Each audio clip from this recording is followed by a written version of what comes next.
doing today? I'm doing quite well, thank you. I'm so excited to hear a little bit more about this film because you guys have kept it really kind of under wraps, even though it's based off of the book. Hush. Yeah. Is there a lot of similarities to the book, or did you kind of depart a little bit? From Pride and Prejudice and Zombies? Yeah. I depart. I had to make it a movie. I mean, you just, when you change mediums, you have to really. To do that? Yeah, well, no, to make it work structurally and things you hit and. I had a lot of people asking, what do you wish you could have kept that doesn't work for a film? Were there any particular scenes? From the book? From the book. The most effective thing for me in the book were, besides the idea, the big idea, which is a great idea, was that cover. And that cover to me was really evocative, where you had the Regency era lady looking very prim and proper, and then you have half of her jaw missing. Yeah. That was a great inspiration to me in how I approach this movie. That would have been amazing for the makeup artist to also do at some point. Yeah, and did. Do it. To do it. Yeah. And I had a lot of people asking how much gore, probably on a scale to Disney to Quentin Tarantino, are we going to see in this movie? It's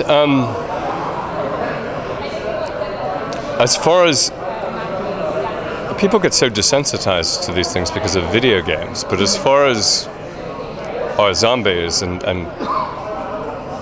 the state that they're in, it's pretty gory and explicit. Yeah. To make it kind of realistic or a little more stylistic? For me, the thing was to make sure that you knew that all these zombies were people before, and they still retained some of who they were when they were living. That was the terrifying thing to me. It was someone looking you in the eyes, and you see familiar eyes, but there's something very different behind them. And then they start to rot, and they're people who are sort of starting to rot, and that's it's really, I think it's more effective than something you can get a distance from of a zombie sort of mindlessly walking towards you.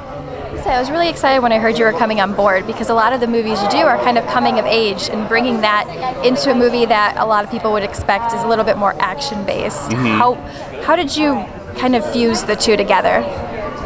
I don't know action should come out of substance. I mean, everything should. Style should come out of substance. You figure out what the movie is, and then you figure out what you need in it, and how to go about the action.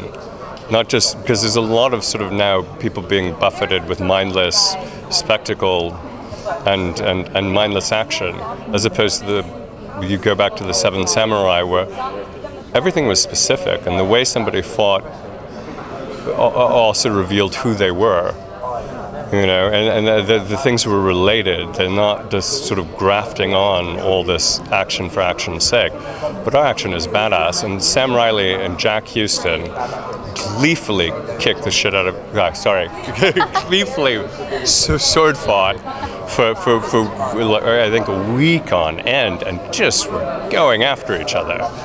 And they were all trained. They'd all trained, you know, a few months beforehand. So they really went after it. And then the young actresses, when they're dispatching zombies, when the zombies have attacked a ball, they all have karate. They all had karate before we started doing it. They all had sword training. They know what they're doing. I mean, they were dangerous before we started shooting, but they were lethal afterwards. So when Lily James come over here, I should take a step back a little bit.